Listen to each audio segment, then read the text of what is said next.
بسم اللہ الرحمن الرحیم۔ السلام علیکم ورحمۃ اللہ وبرکاتہ۔ نحمدہ ونصلی ونسلم علی رسولہ الکریم، اما بعد فاعوذ باللہ من الشیطان الرجیم، بسم اللہ الرحمن الرحیم۔ کنتم خیر امۃ اخرجت للناس تأمرون بالمعروف وتنہون عن المنکر، صدق اللہ مولانا العظیم و صدق رسولہ النبی الکریم الامین، ونحن علی ذالک من الشاہدین والشاکرین والحمد للہ رب العالمین۔ تمام احباب درود پاک پڑھیے۔ الصلاۃ والسلام علیک یا رسول اللہ وعلی آلک واصحابک وسلم یا حبیب اللہ۔ الصلاۃ والسلام علیک یا رسول اللہ وعلی آلک واصحابک وسلم یا حبیب اللہ۔ برادران عزیز، آج کے خطبہ جمعۃ المبارک میں اگرچہ اللہ تعالیٰ نے توفیق عطا فرمائی تو اگلے جمعے انشاءاللہ استقبال رمضان کے حوالے سے خاص طور پر میں چند گزارشات پیش کروں گا، لیکن آج کی جو گفتگو ہے اس کو بھی آپ اسی پس منظر میں سمجھیں کہ رمضان شریف آ رہا ہے تو ہم کیسے اپنے آپ کو اسیس کر سکتے ہیں اور کہ ہم کیسے ہیں، ہم کیسے لوگ ہیں، اور پھر رمضان مبارک میں کیسے ہم فائدہ اٹھا کے اپنے آپ کو، اپنی روح کو اور اپنے ایمان تازہ کیسے کر سکتے ہیں۔ یہ جو آیت میں نے پڑھی ہے، اللہ رب العزت ارشاد فرماتا ہے کہ کنتم خیر امۃ اخرجت للناس، تم بہترین امت ہو، یعنی بڑا اچھا، اللہ کی نظر میں اچھا کون ہے اور ناپسندیدہ کون ہے، یہ آج کا موضوع ہے۔ تو اللہ رب العزت فرما رہا ہے کہ تم بہترین امت ہو، کنتم خیر امت، اس میں تفضیل ہے، خیر کا مطلب ہوتا ہے سب سے بہتر۔ اور دوسری جگہ حضور صلی اللہ علیہ وسلم کی ایک حدیث ہے، طویل حدیث کا آخری جملہ ہے، حدیث میں 5 چیزیں حضور نے فرمائی کہ اللہ تعالیٰ نے 5 وجہ سے مجھے فضیلت عطا فرمائی، کہ مجھے ایسا روب عطا فرمایا ہے کہ جو بے مثل ہے۔ اللہ نے زمین کے خزانوں کی چابیاں مجھے عطا فرمائی، اللہ تعالیٰ نے میرا نام احمد رکھا ہے، اور رب کریم نے میری برکت سے زمین کو مسجد بنا دیا۔ پہلی امتوں میں یہ ہوتا تھا کہ عبادت خاص جگہ پر ہوتی تھی، لیکن اس امت کے لیے کیا ہے کہ آپ جہاں چاہیں مصلی بچھا کے نماز پڑھ لیں، گھر میں پڑھ سکتے ہیں، سفر حضر میں پڑھ سکتے ہیں، جہاں آپ کا جی چاہے نماز پڑھ لیجیے۔ تو اللہ نے پوری زمین کو مسجد بنا دیا۔ جو موضوع کے متعلق بات ہے وہ آخری بات آپ نے یہ فرمائی، وَجُعِلَتْ أُمَّتِي خَيْرَ الْأُمَمِ، اور اللہ نے میری امت کو سب امتوں میں بہترین امت فرما دیا، سب سے بہترین امت۔ میں آج کا میرا موضوع یہی ہے کہ بہترین، اچھا اور اعلیٰ انسان ہونا اور ناپسندیدہ بدترین شخص اللہ کی نگاہ میں کون ہے، یہ محض اس قدر کافی نہیں ہے کہ اللہ نے فرما دیا کہ بہترین امت تم ہو،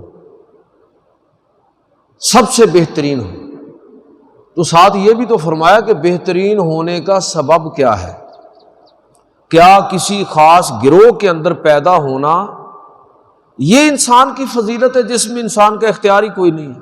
جس طرح ہمارے ہیں نا برادریزم جسے آپ کہتے ہیں، تو برادریوں کے اندر آپ دیکھیں کہ عجیب و غریب قسم کی جاہلانہ یہ تصور ہے کہ فلاں قوم یا برادری کے اندر پیدا ہونے والے لوگ جو ہیں وہ کوئی بڑی خاص قسم کی مخلوق ہے، وہ اعلیٰ ہیں اور دوسرے ادنا ہیں۔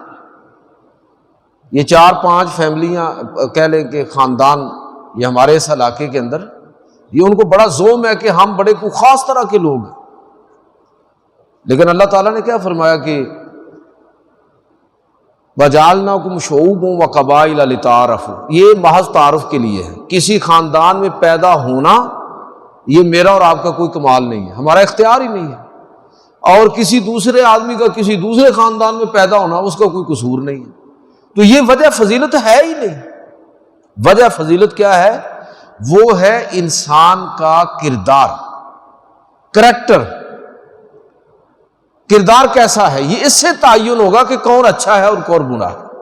تو آج کے جمعے میں یہی بات عرض کرنا چاہتا ہوں کہ اچھے لوگوں میں کن کا شمار ہوگا، اچھے کون ہوں گے، اور اللہ کے ناپسندیدہ کون لوگ ہوں گے، رویوں سے تعین ہوگا کہ کس کا رویہ کیا ہے۔ اس سے ہمیں پتہ چلے گا کہ کون شخص خدا اور رسول کی نگاہ میں اچھا ہے۔ کسی خاص نسل میں پیدا ہونا، کسی خاص خاندان کے اندر پیدا ہونا، کسی خاص امت کے اندر پیدا ہونا، یہ میرے اور آپ کے اختیار میں ہے ہی نہیں۔ یہ فضیلتیں اس وقت کام آتی ہیں جب انسان کا ایمان ہو اور اس کا رویہ ٹھیک ہو۔ اسی لیے حضور صلی اللہ علیہ وسلم نے اپنے خاندان کے لوگوں کو مخاطب کرتے ہوئے فرمایا تھا، اے میری پھوپھی جان، اے میری بیٹی فاطمہ، اے میرے خاندان کے لوگوں، اے میرے قبیلے کے لوگوں، مت سمجھنا کہ میرا اور تمہارا کوئی تعلق ہے، اس تعلق کی بنیاد پر تم اللہ کے ہاں کامیاب ہو جاؤ گے جب تک کہ تم اس خدا کو، اس کی توحید کو نہیں مانو گے اور مجھے اللہ کا رسول نہیں مانو گے۔ پھر خدا اور رسول کو ماننے کے بعد اس رستے پر مثبت ذہن کے ساتھ آگے نہیں بڑھو گے، اس وقت تک کوئی تمہارے کام آنے والا نہیں ہے، کوئی تمہارا مددگار نہیں ہوگا، تم کامیاب نہیں ہوں گے۔ تو اس کا مطلب یہ ہوا کہ اچھوں میں شمار ہونا یا بروں میں شمار ہونا ایمان کے بعد اس کا تعلق خالصتاً ہمارے رویے کے ساتھ ہے۔ اب آئیے کہ اللہ اور اللہ کے رسول نے کن لوگوں کو پسندیدہ قرار دیا۔ نبی کریم صلی اللہ علیہ وسلم نے بہترین لوگوں میں جس گروہ کو شامل کیا، جن لوگوں کو شامل کیا، ان میں سے ایک وہ لوگ ہیں کہ جن کو اللہ رب العزت کسی نہ کسی درجے میں، دیکھیں زندگی میں ہر آدمی کو اختیار ضرور ملتا ہے، کسی کو خاندان کی سطح پر، برادری کی سطح پر، کوئی محلے اور ٹاؤن اور گلی، شہر، صوبہ، ملک، ملت، اللہ رب العزت ہر شخص کو، کوئی بات، ہر شخص کو اللہ رب العزت اختیار عطا فرماتا ہے۔ کسی نہ کسی جگہ پر وہ امام ہوتا ہے۔ امام کا مطلب یہ ہوتا ہے کہ جس کو لوگوں نے آگے کیا ہو، جس کو قیادت سونپی ہو۔ اب وہ شخص اس قیادت کے ملنے کے ساتھ کس طرح کے عمل کا اظہار کرتا ہے، اس کا کردار سامنے کیا آتا ہے۔ اللہ کے نبی صلی اللہ علیہ وسلم نے ارشاد فرمایا، یہ حدیث حضرت ابو سعید خدری رضی اللہ تعالیٰ عنہ سے مروی ہے، وہ فرماتے ہیں کہ نبی کریم صلی اللہ علیہ وسلم نے ارشاد فرمایا، ان احب الناس الی اللہ یوم القیامۃ واقربہم منہ مجلسا امام عادل، کہ لوگوں میں اللہ کے ہاں محبوب ترین شخص اور قیامت کے دن اللہ کے قریب ترین شخص جو ہوگا، تو ان میں سے آپ نے ایک فرمایا کہ امام عادل، عدل کرنے والا امام۔ میں اور آپ سارے بڑے اچھے ہیں، ہم بڑے نیک لوگ ہیں، اس لیے کہ ہم نمازیں پڑھتے ہیں، روزے بھی رکھتے ہیں، اللہ کی راہ میں خرچ بھی کرتے ہیں، جمعہ کا پڑھتے ہیں اور دیگر تسبیحات بھی کرتے ہیں۔ ہم سارے لوگ بہت نیک ہیں، بڑے اچھے ہیں، لیکن صحیح ہمارے نیک ہونے کا پتہ اس وقت چلے گا جب مجھے اور آپ کو کوئی اختیار ملے گا نا، تو پھر پتہ چلے گا۔ یہ اس طرح تو سارے اچھے ہیں، بندے کی اوقات کا پتہ اس وقت چلتا ہے جب اس کے پاس طاقت اور اختیار آتا ہے، پھر جو اس کے اندر ہوتا ہے نا وہ باہر آتا ہے، یہ اصل انسان ہوتا ہے۔ ویسے سارے ہی اچھے ہیں، سارے بہت اچھے ہیں، لیکن پتہ اس وقت چلے گا کہ جب انسان کو اختیار ملا، اب اس کا رویہ کیا ہے، اب لوگوں کے ساتھ اس کا برتاؤ کیسا ہے۔ یاد رکھیے کہ طاقت، اقتدار، اختیار جب کسی اعلیٰ ظرف انسان کو ملتا ہے تو اس کے اندر اور زیادہ عجز و انکساری پیدا ہوتی ہے۔ جب کسی شخص پر علم کے دروازے کھلتے ہیں تو اس کے اندر اور زیادہ عجز و انکساری ہوتی ہے. عالم کبھی متکبر نہیں ہوگا. جو صاحب علم آدمی ہے اس کا علم اس کو اور زیادہ زمین کی طرف جھکاتا ہے. اس کو اپنی اوقات کا پتہ چلتا ہے کہ مجھے تو کچھ بھی نہیں پتا. جیسے جیسے علم کے دروازے کھلتے جاتے ہیں تو بندے کو اپنی کمزوری کا احساس ہوتا ہے کہ میں تو بہت پیچھے ہوں. میں تو اپنے رب کے بارے میں، دین کے بارے میں، اس کائنات کے بارے میں بہت تھوڑا علم رکھتا ہوں. اور زیادہ عجز و انکساری اس کے اندر پیدا ہوتی ہے. جس آدمی کو اللہ اختیار عطا فرماتا ہے تو جب اس پر یہ حقیقت کھل جاتی ہے کہ چھوٹا سا اختیار ہے مجھے، اور میرے اس اختیار کی اوقات کیا ہے اس رب کے سامنے، اس مالک کے کائنات اور خالق کے کائنات کے سامنے، تو یہ اختیار، یہ عہدہ، یہ طاقت اس کو اور زیادہ جھکا دیتی ہے. تو اللہ کے رسول صلی اللہ علیہ وسلم نے ارشاد فرمایا کہ جس آدمی کو یہ بات سمجھ آ جاتی ہے تو پھر وہ عدل کا رستہ اختیار کرے. مجھے تھوڑا سا اللہ نے اختیار دیا، میں اس میں کتنا کچھ لوگوں کے لیے کر سکتا ہوں، وہ اس میں چل پڑتا ہے. اور نبی کریم صلی اللہ علیہ وسلم فرمایا کہ قیامت کے دن، بظاہر دیکھیے نا کتنا دنیا دار آدمی ہے، جو حکمران ہے اس سے بڑا دنیا دار کون آدمی ہوگا؟ لیکن وہی دنیا دار آدمی جب اس اختیار اور اس طاقت اور اس عہدے کی کم مائیگی اور اس کی حقیقت سے آگاہ ہوتا ہے تو پھر وہی شخص اور زیادہ ہمیں عجز و انکساری کے رویے کو اختیار کرتا ہوا نظر آتا ہے. یہ وہ شخص ہے کہ حضور نے فرمایا کہ اللہ کے ہاں قیامت کے دن جو قریب ترین لوگ ہوں گے ان میں ایک امام عادل ہوگا. اور یہ ساتھ یہ فرمایا وَإِنَّ أَبْغَضَ النَّاسِ إِلَى اللَّهِ يَوْمَ الْقِيَامَةِ أَشَدَّهُمْ عَذَابًا إِمَامٌ جَائِرٌ. اور ساتھ یہ فرمایا کہ لوگوں میں سب سے زیادہ جس پر اللہ کا غضب ہوگا قیامت کے دن، اللہ کا عذاب شدید ترین اس پر ہوگا، وہ شخص ہے جس کو اختیار دیا گیا لیکن وہ امام عادل کی بجائے امام جائر بن گیا، ظلم کرنے والا بن گیا. اوقات باہر آ گئے، پتہ چل گیا کہ اتنے پانی میں ہے یہ. تو یہ نبی رحمت صلی اللہ علیہ وسلم نے ارشاد فرمایا کہ یہ وہ شخص ہے کہ جو اختیار صحیح معنوں میں استعمال کرتا ہے، لوگوں کی خدمت کے لیے اس اختیار کو استعمال کرتا ہے. طاقت اور اختیار اس کو بے قابو نہیں کرتا، عجز و انکساری پر مجبور کرتا ہے. تو یہ شخص وہ ہے جو اللہ کے قیامت کے دن اللہ کے پسندیدہ لوگوں میں شمار ہوگا. آج ہم بھی اپنے رویوں کو اس تناظر میں ذرا دیکھنے کی کوشش کریں کہ کہاں میں اور آپ تھوڑے تھوڑے اختیار ہمیں ملے ہوئے ہیں، کسی نہ کسی جگہ پر لوگ ہماری بات سنتے ہیں، تو وہاں پر ہمارا رویہ کیا ہوتا ہے، اسی سے ہمیں اندازہ، ہم اپنے آپ کو اسیس کر سکتے ہیں کہ ہم کہاں پر کھڑے ہیں. دوسری چیز، اللہ کے پیغمبر صلی اللہ علیہ وسلم نے دوسرا اس شخص کو پسندیدہ قرار دیا. یہ حدیث چھوٹا سا جملہ ہے لیکن میں کہتا ہوں کہ معانی کا ایک سمندر ہے اس کے اندر. حضور نے فرمایا کہ خیر الناس من ینفع الناس، بہترین شخص، انسانوں میں سب سے بہترین شخص وہ شخص ہے جو دوسروں کے لیے فائدہ بخش ہے.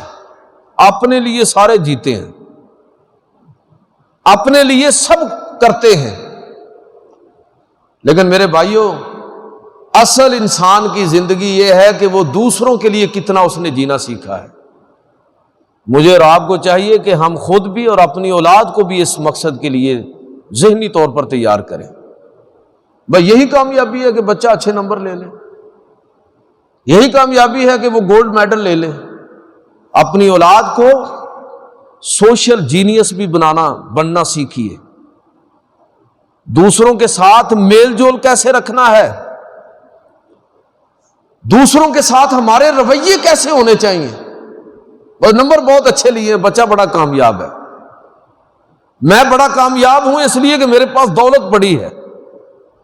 طاقت بڑی ہے، اختیار بڑا ہے، نہیں، سب سے بڑی چیز یہ ہے کہ ہم خود بھی اور اپنی اولاد کو اچھا انسان، دوسروں کے لیے نفع بخش انسان بننا سکھائیں، بچوں کے سماجی رویے ان کی تربیت کریں۔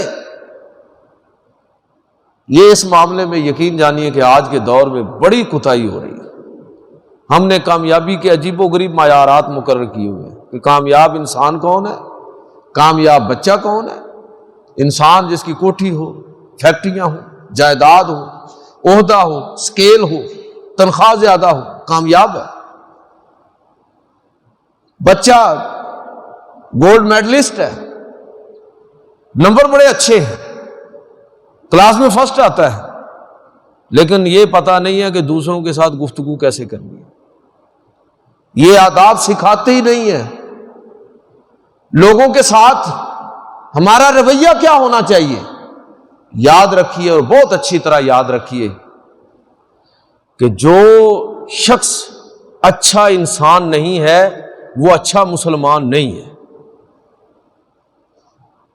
اچھا مسلمان وہی کہلانے کا حقدار ہے جو بہت اچھا انسان ہے۔ اور اس حدیث کے الفاظ پر ذرا غور کیجئے کہ خیر الناس، لوگوں میں سب سے بہتر، من ينفع الناس، جو لوگوں کے لیے زیادہ نفع بخش، لوگوں کے لیے کوئی قید نہیں ہے مسلمان ہے یا غیر مسلم، سب کے لیے نفع بخش ہونا یہ میرے رب کی سنت ہے، میرے رسول کی سنت ہے۔ سب کے لیے نفع بخش ہونا، رنگ و نسل اور مذہب کی تمیز کے سے بالا تر ہو کر لوگوں کے لیے خیر کا باعث ہونا۔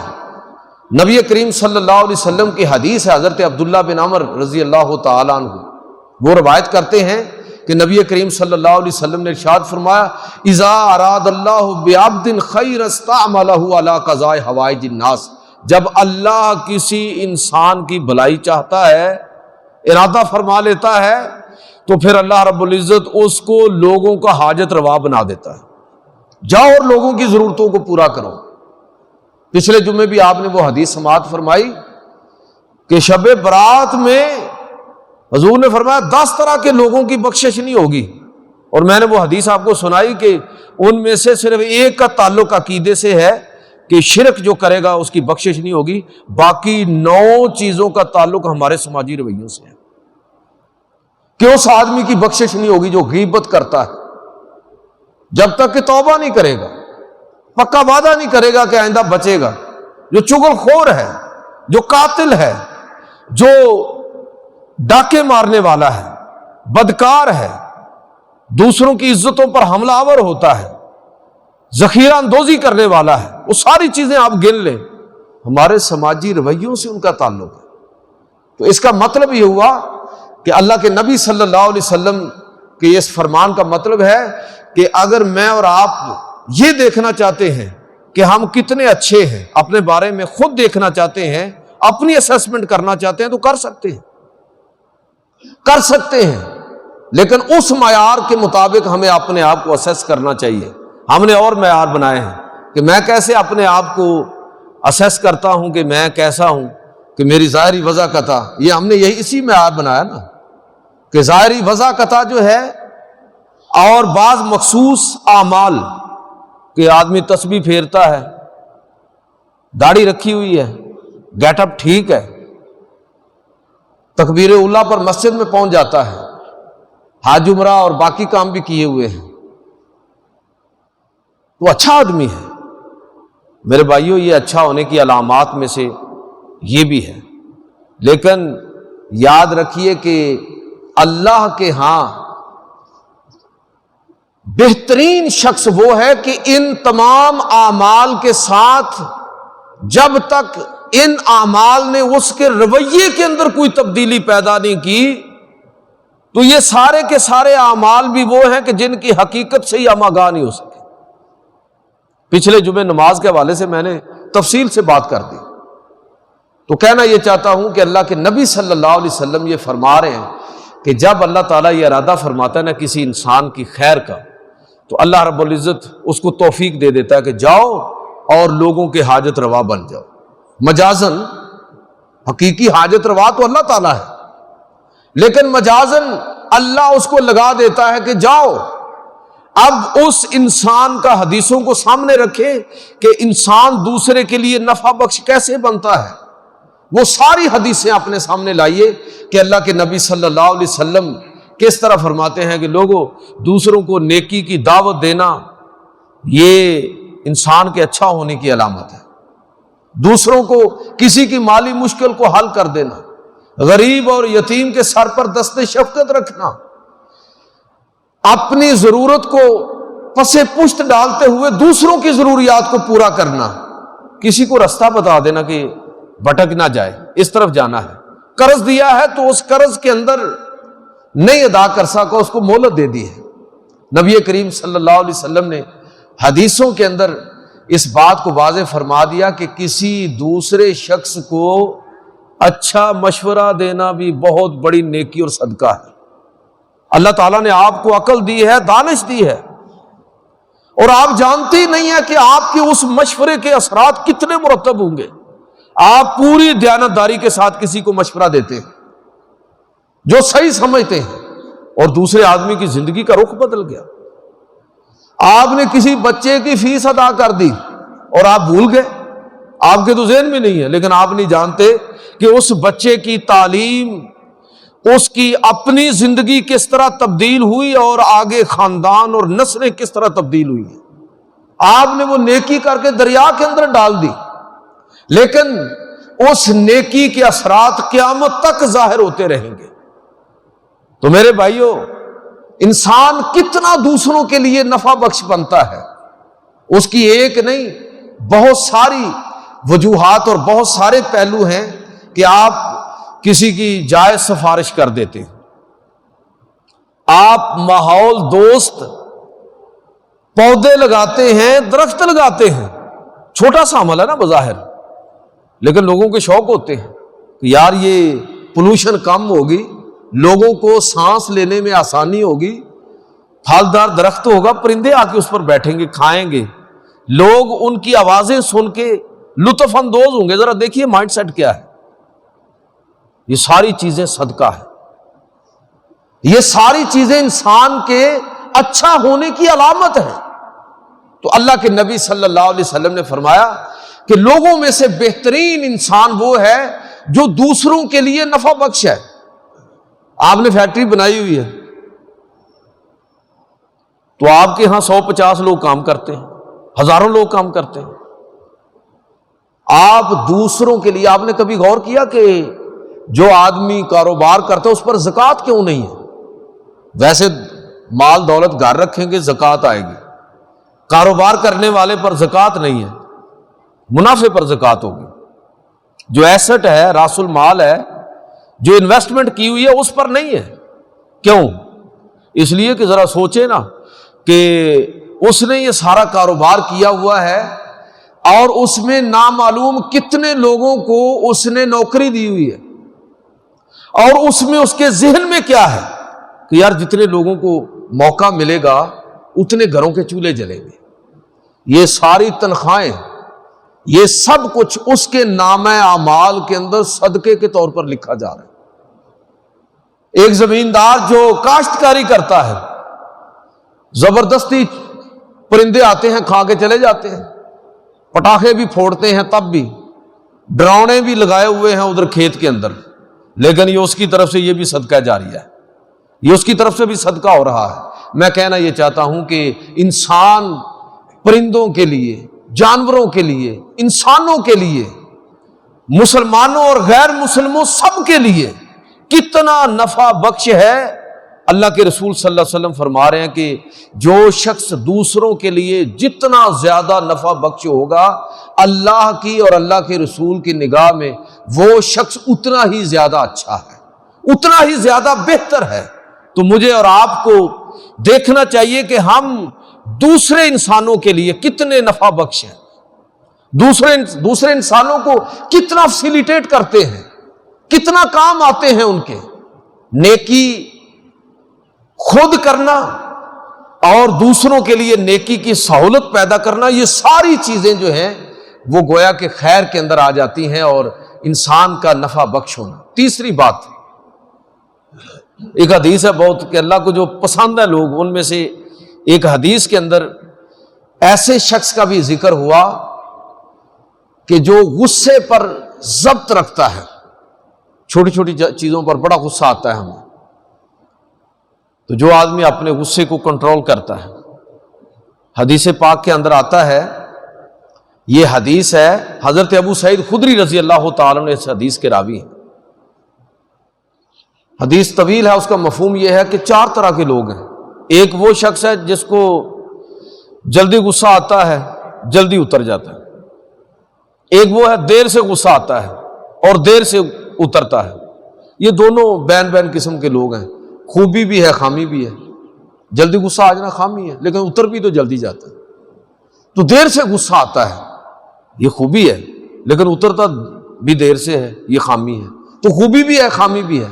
حضور نے فرمایا کہ بدترین شخص وہ ہے کہ جس کو غصہ جلدی آئے اور دیر سے اترے، اور بہترین شخص وہ ہے کہ جس کو غصہ دیر سے آئے اور جلدی اتر جائے۔ اب میرا اور آپ کا دوسرے لوگوں کے ساتھ انٹریکشن ہے براہ راست، مختلف مقامات پر، مختلف جگہوں پر میری اور آپ کی ڈیلنگ ہے، تو ہمارا لوگوں کے ساتھ رویہ کیا ہے؟ ہم لوگوں کے معاملے میں کس طرح اپنے آپ پر ضبط رکھتے ہیں، کنٹرول رکھتے ہیں؟ کئی دفعہ ناقابل برداشت ہو جاتا ہے، لیکن یہ ہے کہ انسان کی اعلیٰ ظرفی کا اندازہ ایسے ہی مواقع پر ہوتا ہے۔ اللہ کے پیغمبر صلی اللہ علیہ وسلم کس قدر برداشت کرتے تھے، آپ پوری سیرت کو پڑھیے، ایک نہیں 20 مثالیں آپ کو ملیں گی۔ تو یہ وہ شخص، حضور صلی اللہ علیہ وسلم نے فرمایا کہ جو شخص اپنے غصے کو دباتا ہے، برداشت کرتا ہے، اور بہت دیر سے اس کو غصہ آتا ہے، اور اگر آ بھی جائے تو جلدی چلا جاتا ہے، یہ اللہ اور اللہ کے رسول کی نگاہ میں پسندیدہ آدمی ہے۔ تو ہم اپنے رویوں کو اس تناظر میں بھی دیکھیں۔ ایک اور چیز کہ اللہ کے پسندیدہ لوگ، تو تھوڑا سا میں ان لوگوں کا بھی ذکر کرنا چاہتا ہوں جو خدا اور رسول کی نگاہ میں پسندیدہ نہیں ہے۔ اگر ہم میں سے کسی کے رویے میں ایسی کمزوری ہو تو ہم اپنی فکر کریں، اپنے آپ کو ٹھیک کریں۔ جو لوگ اللہ اور اللہ کے رسول کی نگاہ میں ناپسندیدہ ہیں، ان میں سے ایک شخص وہ ہے، بلکہ میں کہوں گا کہ ایک بد نصیب شخص وہ ہے کہ جس کے بارے میں حضور سید عالم صلی اللہ علیہ وسلم نے ارشاد فرمایا۔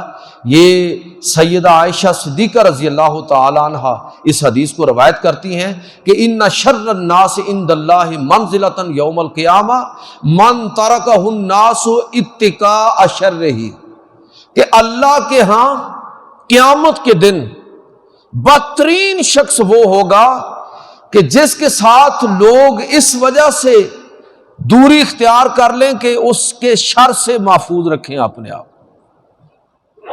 بندہ آ رہا ہے نا، لوگ رستہ تبدیل کر لیتے ہیں کہ یار اس سے نہ ہی ملاقات ہو تو اچھی ہے، اس سے گفتگو نہ ہی کرنی پڑے۔ اللہ کے پیغمبر صلی اللہ علیہ وسلم فرما رہے ہیں کہ قیامت کے دن جس شخص کے رویے کی وجہ سے لوگ اس سے دور ہو جائیں، لوگ اس سے ہٹ جائیں، لوگ رستہ تبدیل کر لیں اس کے شر سے محفوظ ہونے کے لیے، اور بس اوقات اس کے برعکس بھی ہوتا ہے کہ لوگ اس کی شر سے بچنے کے لیے اس کی تعریف کر دیتے ہیں کہ یار اس کی شر سے بچنے کا یہی ایک طریقہ ہے۔ بدترین شخص وہ ہے، قیامت کے دن اللہ کے غضب کا نشانہ وہ بنے گا۔ تو ہمیں اپنے سماجی رویوں پر غور کرنا چاہیے کہ کہیں ایسا تو نہیں کہ لوگ ہمارے معاملے میں بھی اسی طرح کے ہوں۔ تو اپنے رویوں کو آج ہی ٹھیک کر لیں، رمضان مبارک آنے والا ہے، اپنے سارے کردار کا جائزہ لے کے اپنے رویوں کو درست کرنے کی کوشش کریں۔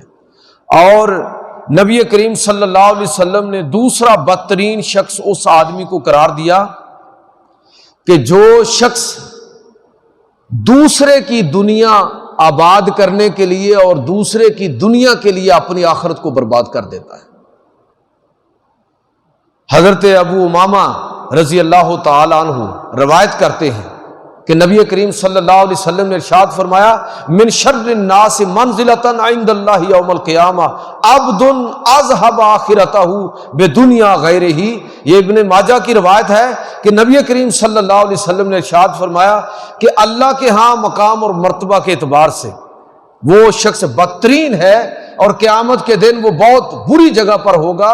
عبد اذهب آخرتہ بدنیا غیرہ، وہ شخص جو دوسرے کی دنیا بچانے کے لیے، دوسرے کی دنیا آباد کرنے کے لیے اپنی آخرت تباہ کر دیتا ہے۔ اب دیکھ لینا بہت سارے لوگ ابھی پچھلے جمعے ہم نے نماز کے حوالے سے جب میں نے گفتگو کی تھی تو میں نے ایک بات یہ عرض کی تھی کہ نماز محض یہ کوئی اٹھنا بیٹھنا اور ایکسرسائز نہیں ہے بھائی، یہ ہمارے رویوں کے اندر تبدیلی کا نصاب ہے۔ اور اس میں ایک بات میں نے عرض کی تو اس کو دہراتا ہوں کہ نماز نے ہمیں یہ بات بتائی کہ تمہارا بہترین شخص تمہارا امام ہونا چاہیے، اور ساتھ ہمیں یہ بھی کہا کہ اگر وہ غلطی کرے تو اس کو کہو سبحان اللہ، اس کو کہو اللہ اکبر۔ اگر غلطی چھوٹے درجے کی ہے تو اس کو موقع دے دو کہ وہ سجدہ صاحب کر کے اپنی نماز کو ٹھیک کر لے تو اس کے پیچھے کھڑے رہو، اور اگر غلطی بڑی ہے اور سجدہ صاحب سے بھی اس کی تلافی نہیں ہو سکتی تو نماز تو اب تم پر اس کی اتباع لازم نہیں ہے۔ یہی چیزیں ہم نے پڑھی ہیں۔ اب دیکھیے، اب ان چیزوں کو اپلائی کرنا آج کے دور میں بدقسمتی دیکھیے کہ بسا اوقات ہم لوگ دوسرے کی دنیا کے لیے اپنی آخرت برباد کر دیتے ہیں۔ جھوٹی گواہی کے لیے کھڑے ہو گئے، یہ رشتہ دار ہے جی، ہمارے خاندان کا ہے، ہم نہیں اس کے ساتھ کھڑے ہوں گے تو اور کون کھڑا ہوگا؟ اللہ معاف کرے، اس طرح کی باتیں لوگ کرتے ہیں جی، تڑا ایمان ہوتا ہے۔ کرتے ہیں کہ نہیں کرتے؟ یہ کفریہ کلمہ ہے، دڑا کوئی ایمان نہیں ہے، حق اور سچ ایمان ہے۔ جس طرف حق اور سچ ہوگا میں نے اور آپ نے اسی طرف کھڑا ہونا ہے۔ یہ ذات برادری، یہ خاندان، یہ تعلقات اگر کوئی غلطی پر ہے، اگر میں اور آپ اس کے ساتھ صرف اس تعلق کی بنیاد پر کھڑے ہو گئے تو یاد رکھیے کہ ہم نے اس کی دنیا تو بچا لی لیکن اپنی آخرت برباد کر لی۔ اور اللہ کے پیغمبر صلی اللہ علیہ وسلم یہ ارشاد فرماتے ہیں کہ قیامت کے دن جن لوگوں کو اپنے اعمال پر بڑی ندامت ہوگی، جو بہت زیادہ نادم ہوں گے، حضرت ابو ہریرہ رضی اللہ تعالیٰ عنہ روایت کرتے ہیں کہ نبی کریم صلی اللہ علیہ وسلم نے ارشاد فرمایا ان اشد الناس ندامۃ یوم القیامہ رجل باء آخرتہ بدنیا غیرہ، کہ قیامت کے دن جس چیز پر انسان کو بڑی شرمندگی ہوگی اور سوچے گا کاش میں نے ایسا نہ کیا ہوتا، تو ان میں سے ایک یہ ہے کہ یہ وہ آدمی ہوگا نادم ہونے والا جس نے دوسرے کی دنیا کے لیے اپنی آخرت بیچ دی ہوگی، اب وہاں تلافی کا موقع نہیں ہوگا۔ تو ہم حق کے ساتھ کھڑے ہوں گے، سچائی کے ساتھ کھڑے ہوں گے، یہی ہمارے پیغمبر کی، ہمارے دین کی ہدایت ہے۔ اپنے بھائی کی مدد کیجئے، حمایت کیجئے، اس کا طریقہ ہے۔ حضور صلی اللہ علیہ وسلم نے وہ طریقہ بھی ہم کو بتایا، فرمایا کہ انصر اخاک ظالما او مظلوما، لوگوں اپنے بھائی کی مدد کرو چاہے وہ ظالم ہو یا مظلوم ہو۔ صحابہ نے عرض کی اللہ کے رسول مظلوم کی مدد تو سمجھ آ رہی ہے کہ کیسے کرنی ہے، تو ظالم کی مدد کیا ہے؟ آپ نے فرمایا کہ ظالم کی مدد یہ ہے، تمہارا بھائی ہے نا، تم اس کے خیر خواہ ہو، اس کا ہاتھ روک دو، اس کو ظلم سے روک دو، یہ اس کی خیر خواہی ہے، یہ اس کی مدد ہے۔ یہ مدد نہیں ہے کہ وہ برائی پر کھڑا ہے اور تم اس کی حمایت کے اندر کھڑے ہو جاؤ، پتہ چلا کہ اس کی تباہی اور بربادی اور گناہ کے اندر تم بھی برابر کے شریک ہو۔ اس لیے ہمیں حکم یہ ہے، اور وہ قیامت کے دن بدترین لوگ ہوں گے جنہوں نے اپنی آخرت کسی کی دنیا کے لیے برباد کی ہوگی۔ آج ہمیں اپنے سماجی رویوں کو اس تناظر میں بھی دیکھنے کی ضرورت ہے، اور اس میں کوئی رعایت نہیں کرنی چاہیے۔ کوئی بڑے سے بڑا مذہبی رہنما ہو، کوئی بڑے سے بڑا عالم دین ہو، کوئی بڑے سے بڑا پیر ہو، کوئی بڑے سے بڑا دانشور ہو، اگر وہ اپنے موقف کے اندر قرآن و سنت سے ہٹا ہوا ہے تو میرے اور آپ کے اوپر کوئی لازم نہیں ہے کہ ہم اس کے پیچھے چلیں اور تعصب کے اندر، عصبیت کے اندر مبتلا ہو کر باوجود اس کے کہ ہم سمجھتے ہیں کہ یہ غلط ہے، ہم جانتے ہیں کہ یہ غلط ہے، جی ہمارا پیر خانہ ہے، پیر خانہ تو کیا کریں اگر وہ پیر خانہ قرآن و سنت کے خلاف چل رہا ہے؟ کتے لڑانا ان کا مشغلہ ہے، دین کی دعوت نہیں، لوگوں کے نذرانے سمیٹنا ان کی زندگی کا مقصد بنا ہوا ہے۔ تو چھوڑیے ایسے لوگوں کو، مت چلیے ایسے لوگوں کے پیچھے۔ وہ عالم دین ہمارے لیے بالکل قابل اطاعت اور قابل اتباع نہیں ہے، جو قرآن و سنت سے ہٹ کر ہماری اپنے ذاتی مقاصد کے لیے دین کو استعمال کرتا ہے، اس عالم کو چھوڑ دیجئے۔ جو فرقہ واریت پھیلا کے لوگوں کے اندر تباہی اور بربادی کا پیغام دے رہا ہے، چھوڑ دیجیے اس کو، چاہے آپ کی کتنی ہی اس کے ساتھ محبت کیوں نہ ہو، اس لیے کہ وہ رستے سے ہٹ گیا ہے۔ ہم اس کے ساتھ ہوں گے جو حق اور سچ کے ساتھ کھڑا ہوگا، جو قرآن و سنت کی دعوت لے کر چلے گا، اس کے ساتھ ہم چلنے والے ہوں گے۔ لہٰذا اللہ کے رسول صلی اللہ علیہ وسلم نے میرے بھائیوں متعین طور پر دو ٹوک انداز میں ہر چیز کو ہمارے سامنے واضح کر دیا کہ یہ حق ہے، یہ باطل ہے، یہ سچائی ہے، یہ جھوٹ ہے، یہ کامیابی کا رستہ ہے، یہ ناکامی کی طرف جانے والا رستہ ہے۔ اب ہم لوگ اپنی مرضی کر کے اپنے آپ کو برباد کریں یا کامیاب کریں، کل قیامت کے دن کسی شخص کے پاس کوئی عذر نہیں ہوگا، اس لیے کہ ہر چیز واضح اور دو ٹوک ہے، کسی میں کوئی چیز میں ابہام نہیں ہے۔ اللہ تعالی ہمیں اچھے لوگوں میں اپنے آپ کو شمار کرنے کی توفیق عطا فرمائے، اور برے کردار سے اللہ رب العزت ہم سب کو محفوظ فرمائے۔ وما علینا الا البلاغ۔